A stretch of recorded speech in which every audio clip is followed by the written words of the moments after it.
Hello and welcome to another episode of Subculture, the podcast. I'm Dave G, and joining me today is my co-host. I'm the ghost who doesn't walk. And of course, today we're going to be taking a look at all of the latest pop culture news, but also going to be doing our regular segments. What are we watching? Bring it back, and the casting couch. And today we've got a very special casting couch because we're going to jump into the Phantom. The ghost who walks himself. But to kick it off, we're going to take a look at some news that is going around. And some big news that's dropped today is that the Fast and Furious is coming to an end, the franchise.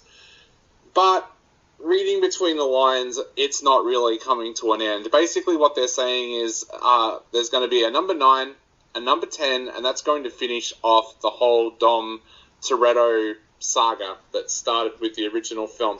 But don't get your hopes up too much, because already there's Hobbs and Shaw movies been announced.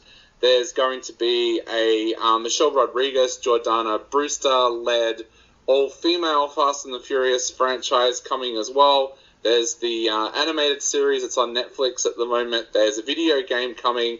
And, of course, if it's just the end of a saga, then it could just be like Star Wars and a new saga could start. Well, how long do you reckon before they start going down the Transformers line and, having transforming cars and stuff?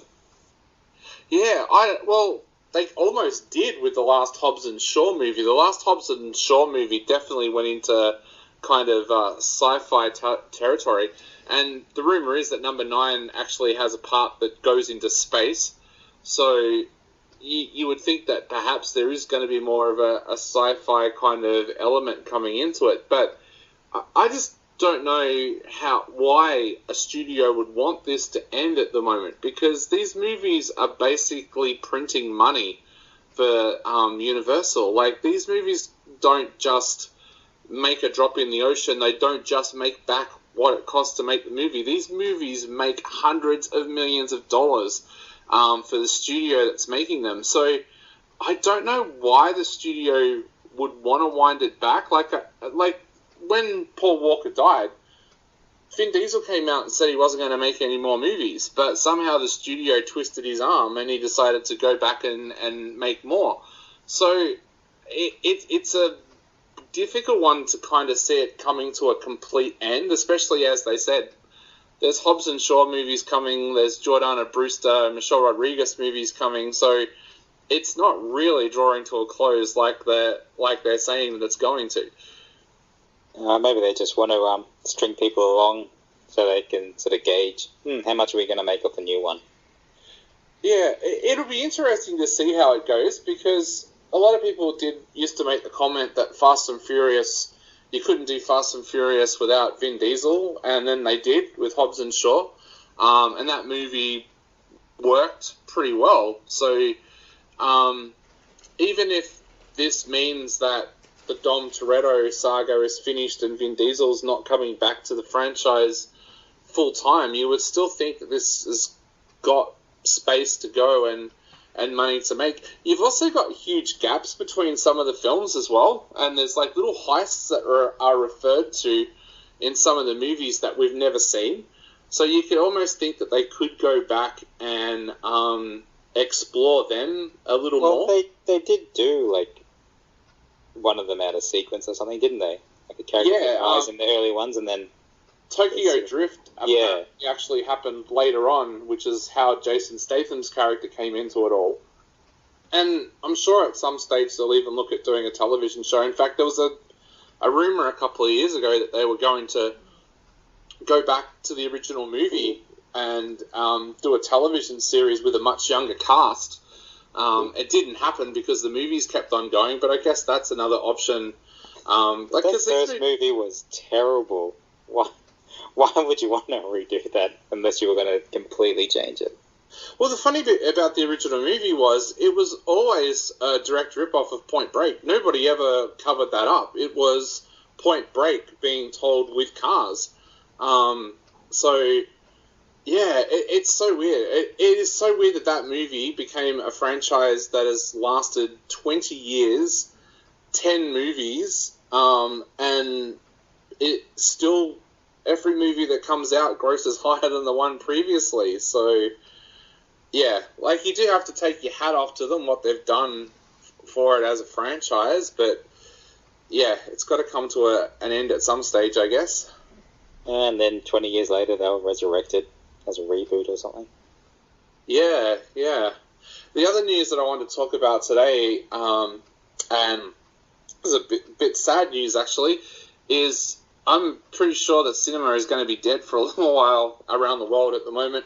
Europe's gone back into lockdown, and last night I spoke to Eugene from the Ukrainian heavy metal band Ginger, and he told me that they've just been told over in Europe that there'll be no live music shows or music festivals until spring 2021 in Europe. So that would pretty much tell me that cinemas will also be closed for that entire time, which probably will mean that movies like James Bond will be pushed back even further. No, don't delay my Wonder Woman. Well, there is some Wonder Woman news going around, actually. There's a big talk that they're actually going to make Wonder Woman a on-demand movie online if things aren't opened back up by Boxing Day. It's a bit annoying, though. Like, it's one of those things you love to see on the big screen. Yeah, definitely. It's made for it, so it kind of seems a bit like shooting yourself in the foot. It's like, we've got this great big product, but we'll just put it on little TV screens. Like, I know people have bigger screens now, but still, you want the full experience. I want to leave the house. And I know a lot of people who have deliberately not watched New Mutants and not watched Mulan because they want to see it on the big screen. Wait, has New Mutants been released? Yeah, it has. New Mutants did actually get a little bit of a cinema release in Australia, in other states outside of Victoria, and it's due on DVD, I think, any day now. But a lot of people... That annoys the hell out of me. I've been waiting years for this movie to finally come out. I know, so... everyone's saying that movie is... has got some kind of hoodoo around it, because every time it goes to come out, something happens. Yeah. So, look, I'm really hoping that for people listening here in Victoria, I'm really hoping that in the next couple of weeks, at least drive-in cinemas will be open, so we'll be able to go and see Tenet, Mulan, New Mutants in the drive-in. The more I think about it, the more I think drive-ins are the way to go for the next few months, because we're hearing of a case here in Victoria at the moment where a business is being sued because somebody caught COVID while using that business. Well, that's going to make businesses like cinemas a little bit nervous about reopening, because if someone goes in there to watch a movie and ends up with COVID, are they going to get sued? And even for myself, I've watched so many people doing stupid things in public in the last couple of weeks. I would actually feel safer going and watching a movie at the moment at a drive-in where I can control my own environment. I can take my own food and not even have to go into the cafeteria area at the drive-in, and I'm not stuck in a room with other people who have potentially done stupid things. But pretty much anything you do is a risk. The supermarket's a risk. Oh, yeah. Ordering, takeaway food to be delivered to your door. It's still going to be a risk, no matter what precautions are going on. There is still a risk there, but they have said scientifically that you do have a lot more chance of picking up COVID if you're stuck in a room with somebody for 2-3 hours than just casually passing them in a supermarket or something like that. So, but that's not the issue in the supermarket. The supermarket is the fact that everyone picks up products. Yeah. Do I want this? No, puts it back. If they've got infected moisture on their hand, that's now on the product. You pick up the product, get that on your hand, scratch your eye, anything. That's where it comes from. And all the ridiculous things they've made people do, all the wearing masks, is actually probably more dangerous than not wearing a mask. But yeah, let's ignore that. Yeah, and I do enjoy licking shopping trolleys, so I know I'm putting myself at that. No, I'm joking about that. But yeah, look, save it for the glory hole. I do think that drive-ins are a safer option to go for like a couple of months at least. So yeah, they definitely are. Yeah, and like, I went and saw, when we had the little brief open-up time, I went and saw a few movies at the drive-in during that time, and it didn't take anything away from the big screen experience. Like, I got to watch movies like Bloodshot up on the big screen, and yeah, it looked great. It didn't really take away from what it would look like if I was watching it in a cinema. Well, everyone better listen to Subculture. Get it happening.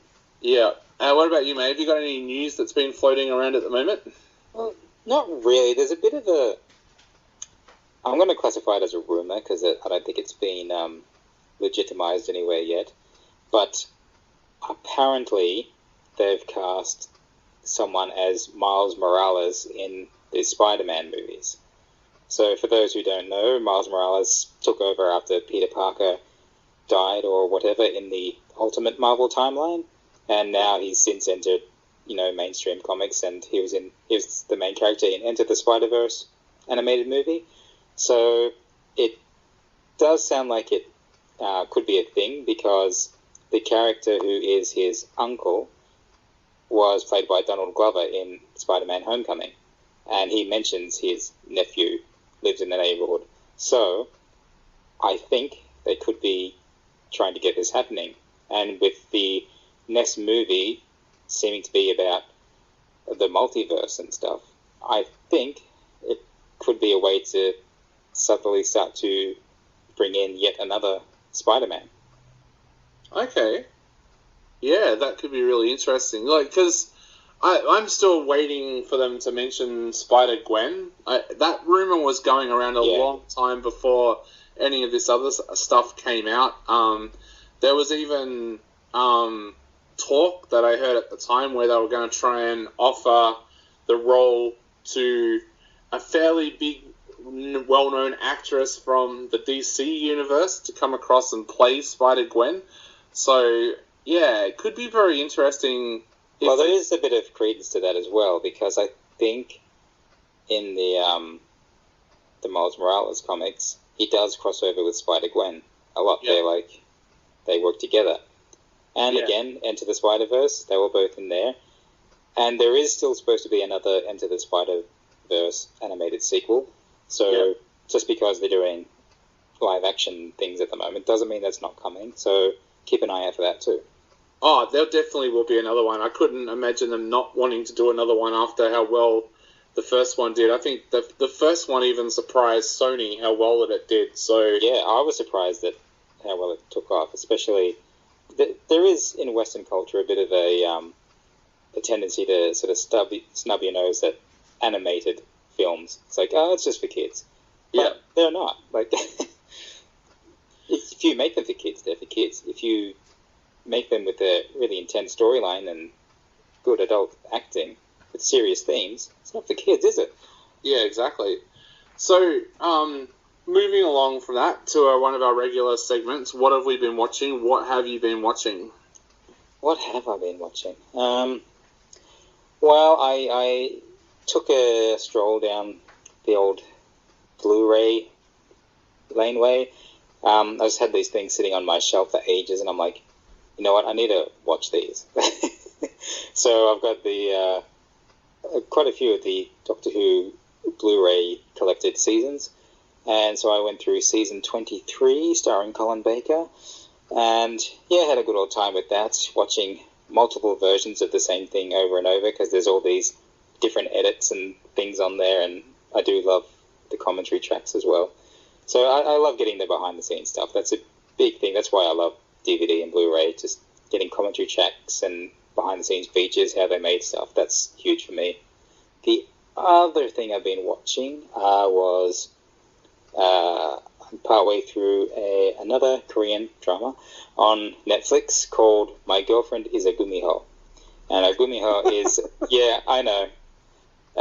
I won't mention the one that's called Oh My Venus and how they pronounce Venus in Korean. So just, use your imagination.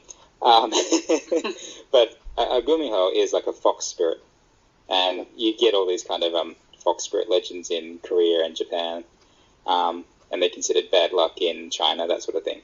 So she's kind of this spirit that is trapped in a painting, and she kind of tricks this guy into drawing the 9 tails onto her picture so that she can escape the painting.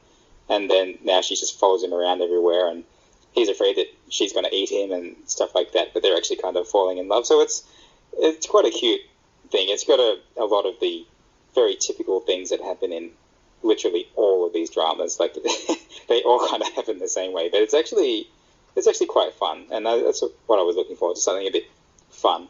So I've been watching that. Yeah. Well, I might need to watch something fun after what I've been watching. I've just seen 2 of the movies that have been released outside of Victoria in cinemas. The first being Snow Babies, spelled S-N-O, and nothing can prepare you for this movie.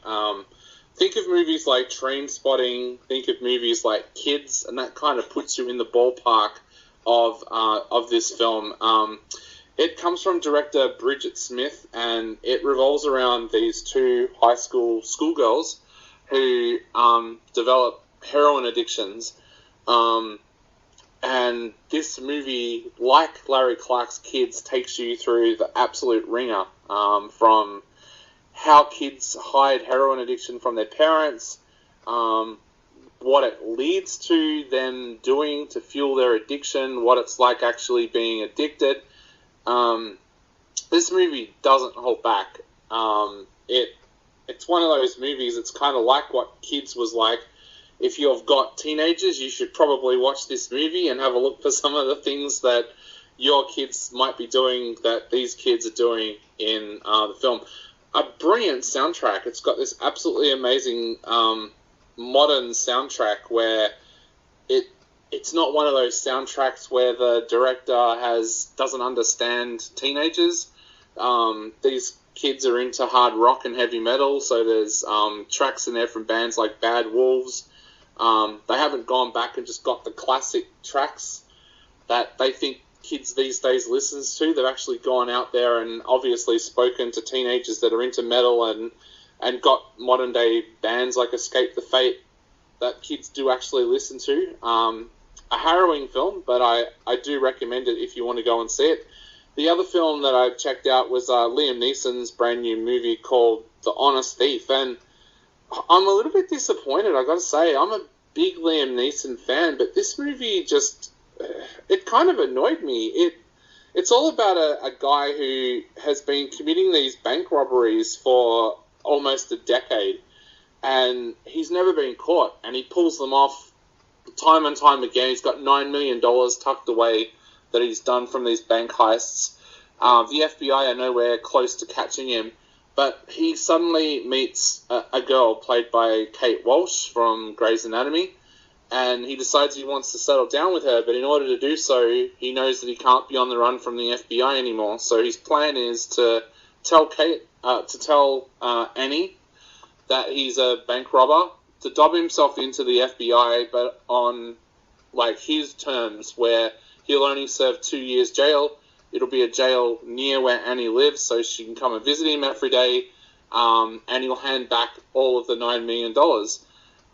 But that's where the film kind of goes a little bit strange, because unfortunately for poor Tom, Liam Neeson's character, the FBI agent that comes for him is Agent Nivens, played by Jai Courtney, who is corrupt, and he decides that he can take the $9 million and just make out that Tom's a loony. Tom doesn't go away, though. He's determined to dob himself in, so he goes to another FBI agent, so that leaves Nevins with no other option but to start killing people and try to make it look like Tom's done it. But it sounds all action-packed, but the film isn't, and I think that's where it kind of falls apart.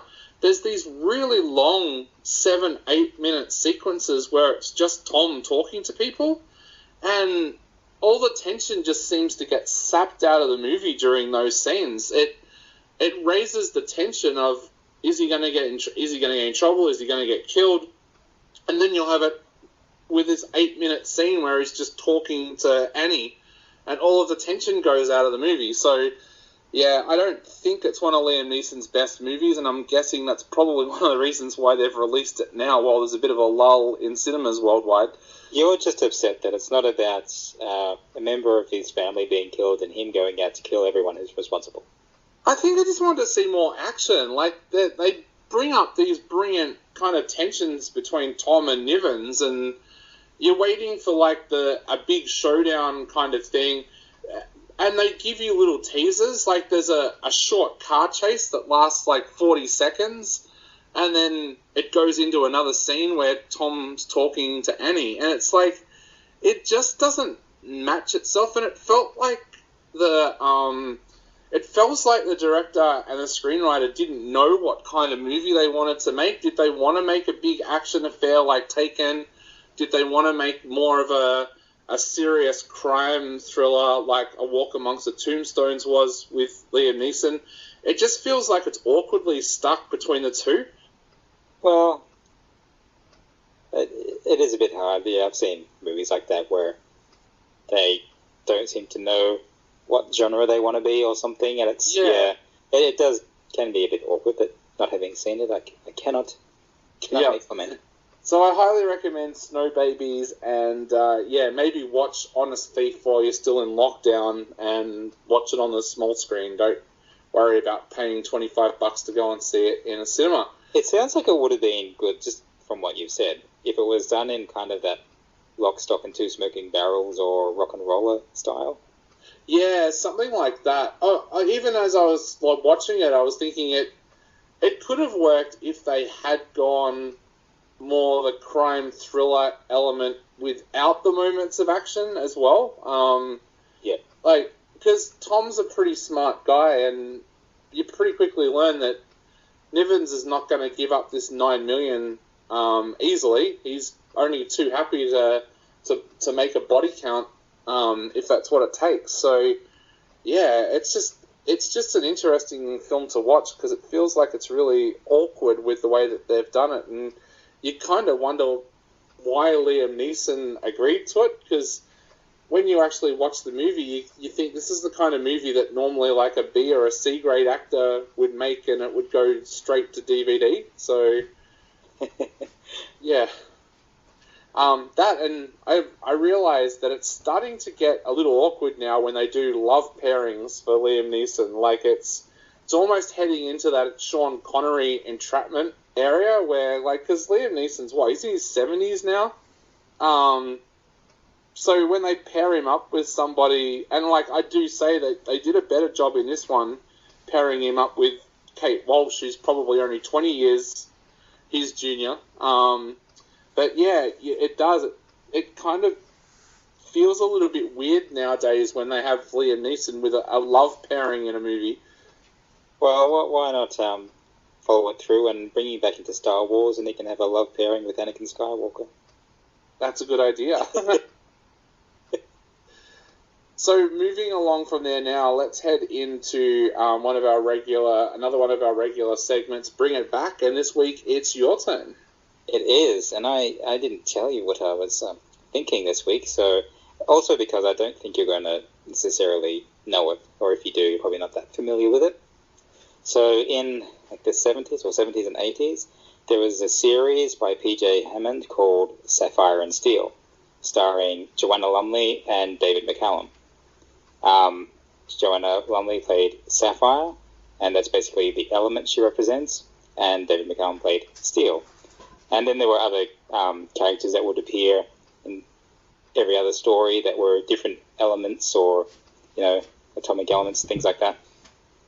And, I don't know, it was a really kind of different series. It kind of made you really think a bit, and it was all about these kind of incursions in time where, like, something was trying to break through that was not part of the natural timeline, and it was, manipulating people or events or, different things. It was a really interesting series, and, I was after it for years, and eventually I found a DVD box set and bought it straight away and just loved it ever since.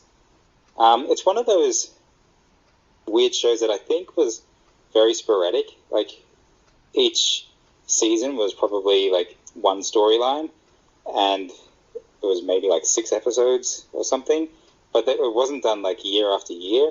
It was kind of, it feels like it was whenever the actors were free that they made another series. Yeah. And this series ended on Sapphire and Steel being caught in this time trap, and you don't know if they're ever going to be able to get out. And that's it. That's how it ended. And it's like, wait a minute. Is there meant to be more? What the hell? And look, I would still love to see Joanna Lumley and David McCallum do their thing, like resurrecting it. You had, what was his name? It's Dave Collins. He was a regular character, Silver. I think he might have even been in that last story.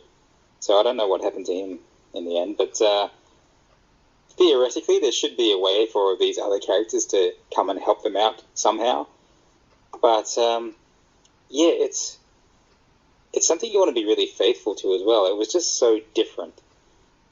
You kind of couldn't predict the narrative of it, just because there were these weird elements that would time repeat one section, or maybe something from a different time was in there and it was affecting the way things were happening. And so there's all these little weird things that would go on that they would have to try to use their powers to work through to stop like this time repeat happening or change something that happened. Like, yeah, it's just a really out there kind of show. And the way it kind of makes you think, and this kind of eerie feel that you don't understand what you're in the middle of, I love that. I think it's such a strong way of storytelling, and I think it would really get people thinking now. And I think that's something we need now. There's a lot of things now that are sort of played for laughs or just a bit of fun.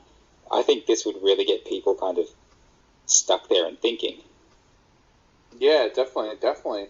And like you said, both the actors are still around as well, and active. So you should be able to get them back and make it a bit more interesting by having them as older characters now. Yeah, it's just like you didn't really get a chance to see them age in the series because it was so sporadic as well, and there's not a lot of it. But it would be interesting to see that, they've been trapped in this kind of time prison thing for decades, and look, now they're older. So this is where we don't know, like, because they're elements and not really people, would they normally age? Or do they hand the mantle down along the line? Like, it's quite interesting. I know Big Finish Productions have released audio adventures of the show, but they've recast the parts. And I'm not sure if they're meant to be the same characters. I have a feeling that they might be a new Sapphire and Steel, but it's got the same vibe to it. Yeah, but it's all done on audio, so they have to sort of create the mood that way. But I would love to see it brought back to the screen. I think PJ Hammond's a great writer. He does really interesting stuff. So is that it that you've got for this time for Bring It Back? Do you want to move on to the next segment, or have you got a little bit more you want to say about it? Well, see, I don't have strong thoughts about what to do when they bring it back. I wanted to have that same feel. I mean, sure, stuff will be updated, as it always is, and you might introduce additional characters. There's so many elements on the periodic table that there's all these characters that they could use that they haven't. Yeah. And so that means there's a whole plethora of new cast members you can introduce. So I think that it would be good to explore what Sapphire and Steel are, even a little bit, like still keep the mystery, but start to have a little bit more of how they work. What's the whole function of it? How did they come into being? So I'd like to see that explored a bit, and then, bring in new generations. I think that would be great to see.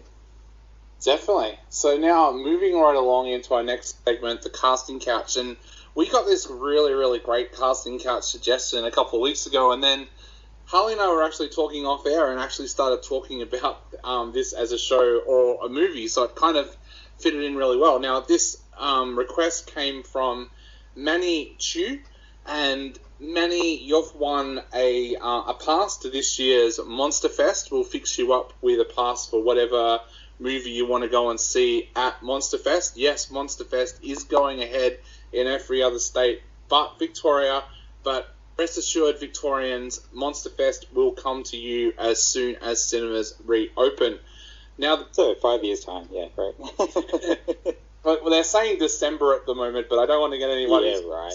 So, but the show or movie that Manny suggested was The Phantom, the comic book series. He said if you were going to do a Phantom movie or a television series, what would you do and who would you cast? Now, I went back and went to the Kit Walker version of The Phantom because it was technically I think they've all been named Kit Walker.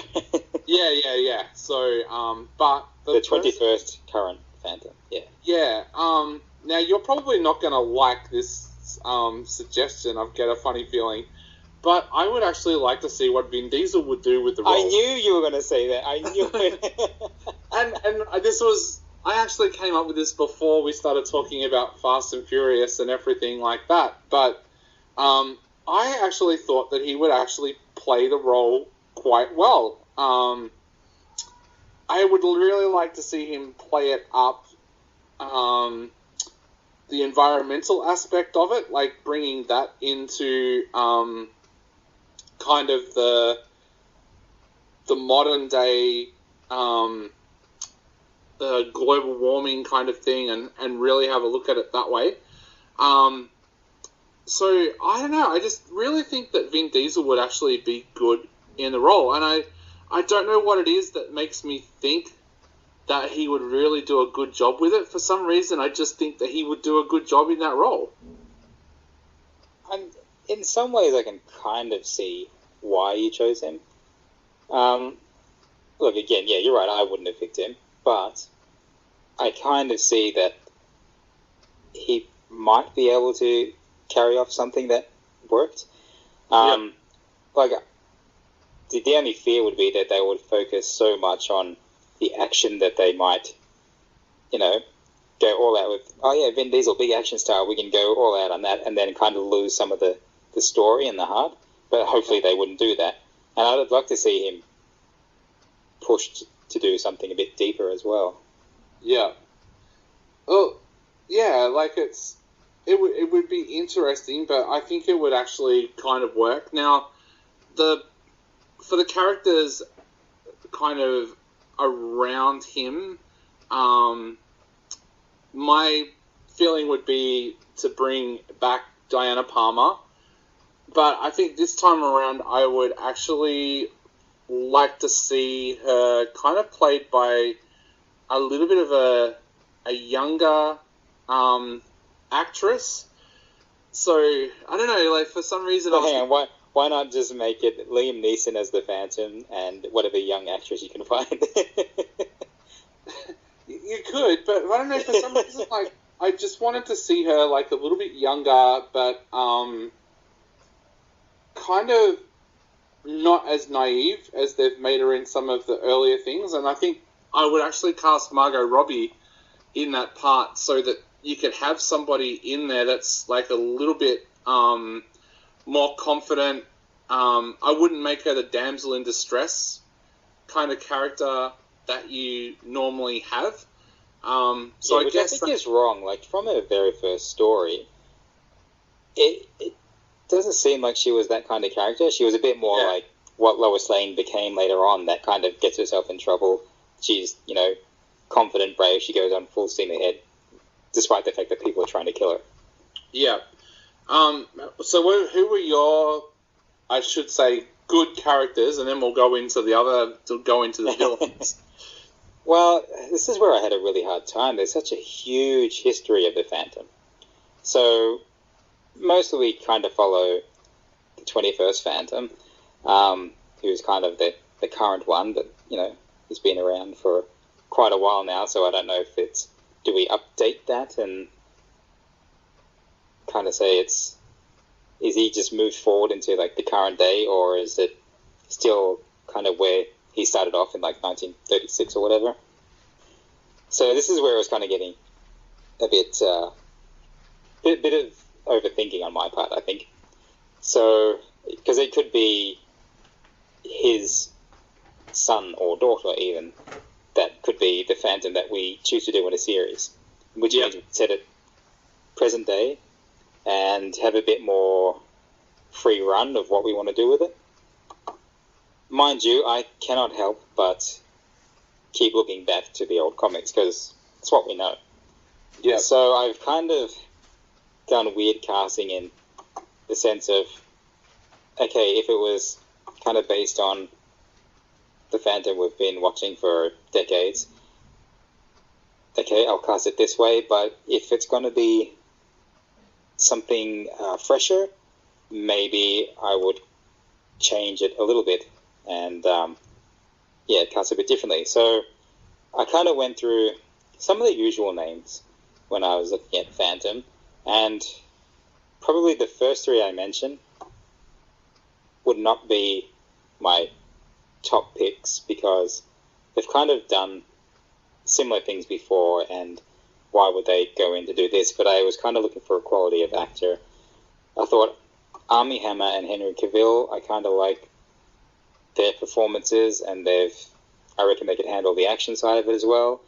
And then thought, well, why don't we go look at someone who's done similar stuff but might be a bit of a different face, and I thought Robbie Amell. Oh, yeah, yep. And then just earlier, I thought of someone else who I would love to cast in the role, Charlie Hunnam. Oh, yeah, yep. So, look, he's a great actor. He can do all the physical stuff as well now, so I think he'd be a good choice. Now, when it comes to Diana Palmer, this is where it gets a bit difficult for me because I thought, are we having classic Diana Palmer, or is she going to be like the mother of a future Phantom? Is that an angle we want to go down? So I always think of Eliza Dushku. I want someone who can hold her own, who has a good presence on screen. I think she'd be really good. But then I thought, maybe there's some different casting we can do. If it was going to be modern day, maybe we go for someone a little bit different.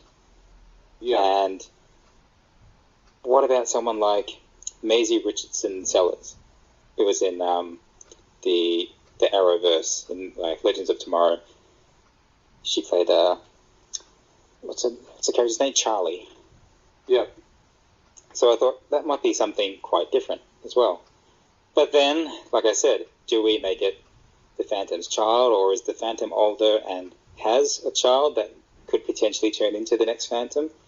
And this is where I started thinking about the show you and I used to watch as kids, Defenders of the Earth. Yes. And in that version, he had a daughter called Jeddah Walker. Yep. And I thought, ooh, who would play her?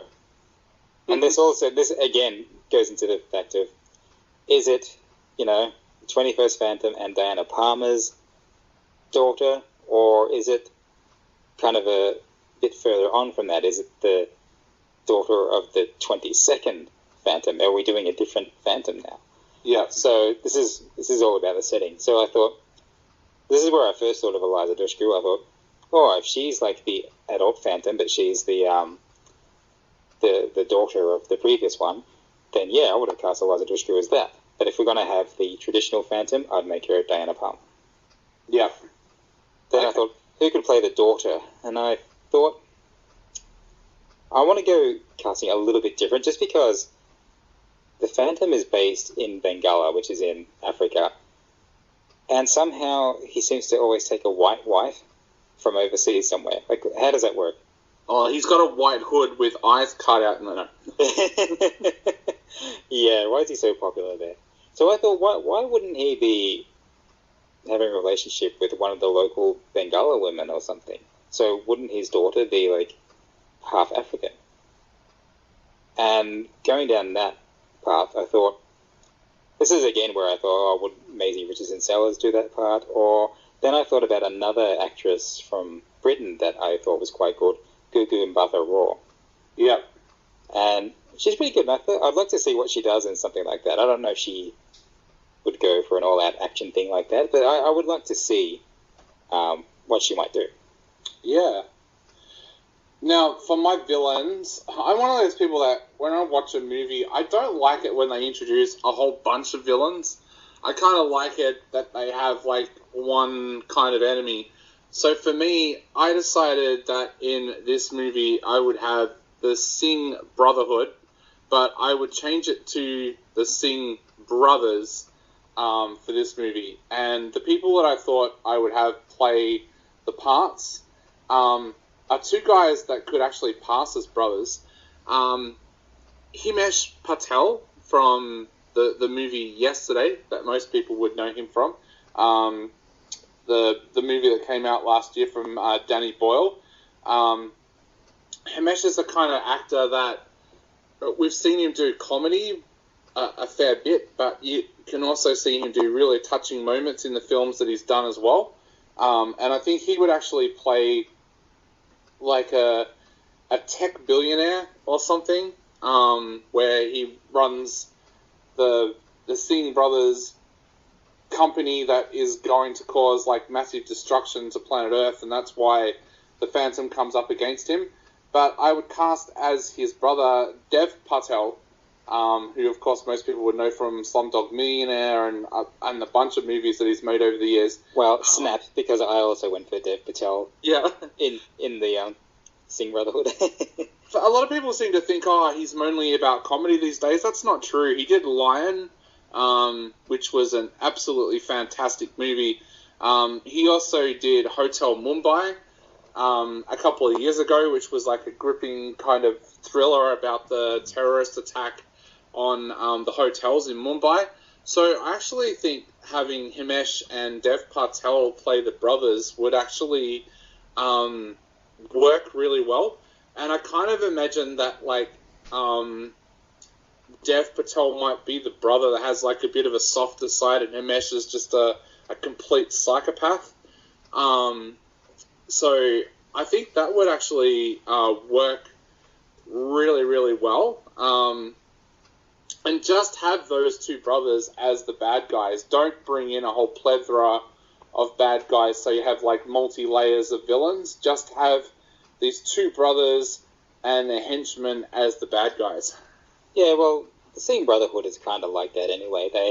They'll be kind of the leader of the whole organization or of just that particular group, plus maybe one or two kind of significant characters, but all the rest are like the lackeys and soldiers and pirates and whatever they are at that time. So there was a 2-part kind of made-for-TV series that kind of updated the Phantom, and that was, maybe not even as far as 10 years ago, but, it was sort of recent times, and they turned the Singh Brotherhood into this kind of global corporation. Yeah. So they were still the same characters from history, where they were Vikings and pirates, and then ran their own sort of different things, but they eventually set up kind of a legitimate front from behind which they do all their criminal activities. So I think that is kind of the way to go if you're going modern. That's definitely the way to do it. But it was really hard. That's the first thing I think of for an enemy for the Phantom is the Singh Brotherhood. So I kind of went back a little bit and thought, okay, the first Phantom story in the newspaper comic strips, I think it was just called The Singh Brotherhood. And that introduced them as well as the Phantom and Diana Palmer. So they were kind of out to kill her because she had found a whale graveyard from which she was collecting all this ambergris, which was like, kind of priceless, and they wanted to get the location of it from her and kill her and take it for themselves, sort of thing. So I kind of thought, okay, let's go back and let's cast some people from that storyline, or from storylines that come off from that one. So Kabir Singh was the leader in that particular story, and look, I like you, I love Dev Patel. He's a great actor. I would love to see him kind of go all out and do this villain sort of thing. I would love to see him do that. I think he would be a great choice. But I'm also aware that at one stage they were kind of trying to distance the Singh Brotherhood from making out that they're Indian. So, and there's a story in some other publications where it's traced back to a Viking named Bor. So maybe there's some Scandinavian in there, maybe there's some other stuff. So I think the Singh Brotherhood is like a real global thing, and they kind of collect people from all around the world. So another person I thought we could put in maybe that part, or one of the other sort of main Singh brother parts, is Ali Fazal. He was in the Death on the Nile movie. I don't know if anyone's seen that, but I love my Agatha Christie. And I just think it would be something a little bit different. I'd like to see what someone like him does. There are a few other characters in that storyline. There's one of the Singh Brotherhood was this woman named Salah Singh. And she kind of stops the others from killing the Phantom.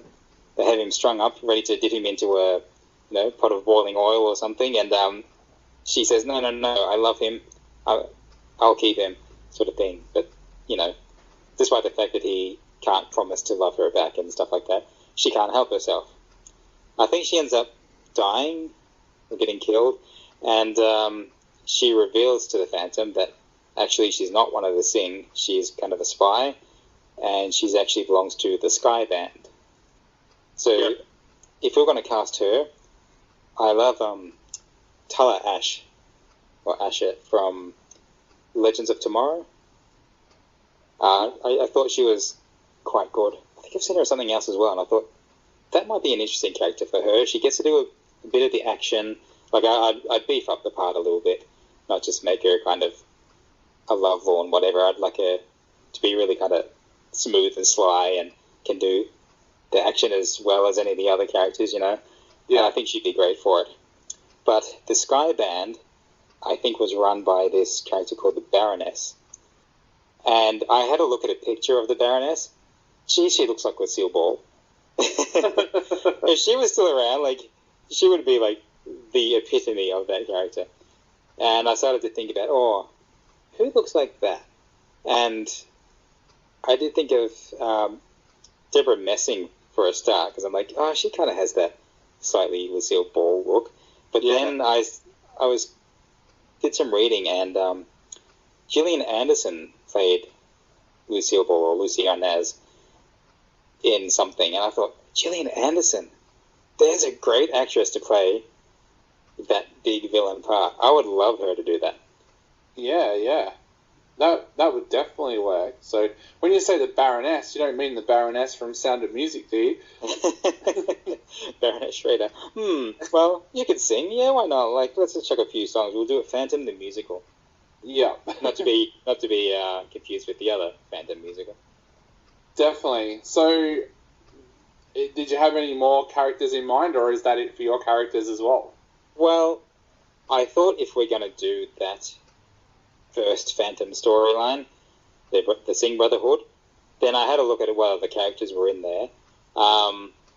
There is a British doctor character, maybe he's a naval doctor, I'm not sure, who gets captured several times over, but somehow gets out of it thanks to the Phantom. And I thought, okay, let's try and cast that part. And I wasn't quite sure of the age. I thought he'd probably have to be around 40s, but I cast a couple of older people as well. So my pick for that part would be Peter Davison from All Creatures Great and Small, Doctor Who, Playing with the Braithwaites, many things. Possibly Greg Davies, if anyone watches Cuckoo or Taskmaster. I think he would be a really unusual choice, that it would bring something to the screen, I think. Otherwise, if we could go a bit broader, maybe someone like Idris Elba, who I love in pretty much anything. Yeah. Or Ricky Whittle from The 100. Yeah, definitely. And there's one other character who kind of helps Diana in the storyline, and I think maybe tells her something about the legend of the Phantom or something. I can't remember his role, but he's a very old sort of character, and he's a friend of her family. Dr. James Dodd, I think was the name. So I thought, okay, let's go for an older actor, and I kind of love casting British actors. I kind of feel like that's where it belongs. So maybe David Jason or David Suchet from Poirot fame. Okay. Yeah, that would definitely work. So there you go, everybody. We've kind of come up with a way to bring the Phantom back. I guess the one thing we haven't discussed is, would we do it as a movie or would we do it as a TV series? Oh, look, I'd love a Phantom TV series, but I kind of feel like you probably pitch it as a movie to begin with to see how it takes off. I don't know. I would love a series, though. Yeah. All right, so that's our ideas for the Phantom, and thank you so much for Manny Chu for sending that in. Like we said, we're going to fix you up with some tickets to go to Monster Fest and see a movie that you really, really want to see. And for everybody else out there, Monster Fest is on again thanks to the people at Monster Pictures. Make sure you check out online when your Monster Fest is on in your state, because it's going right around Australia this year. And for people in Victoria, Monster Fest is penciled in for December at the moment. So we'll just... Otherwise, move interstate. Yeah, definitely. Jump the borders, don't care what they say. And we shouldn't say that, we might get in trouble. So that's it for this episode of Subculture, the podcast. We'll be back next week. And remember, if you do have any suggestions for Bring It Back or for the Casting Couch, hit us up on Facebook or Instagram, and we'll definitely have a look at what you're suggesting that we should do. Yeah, keep them coming. They've been great so far. Yeah, but for now, I have been Dave G. And I have not. And we'll be back next week with another episode of Subculture, the podcast.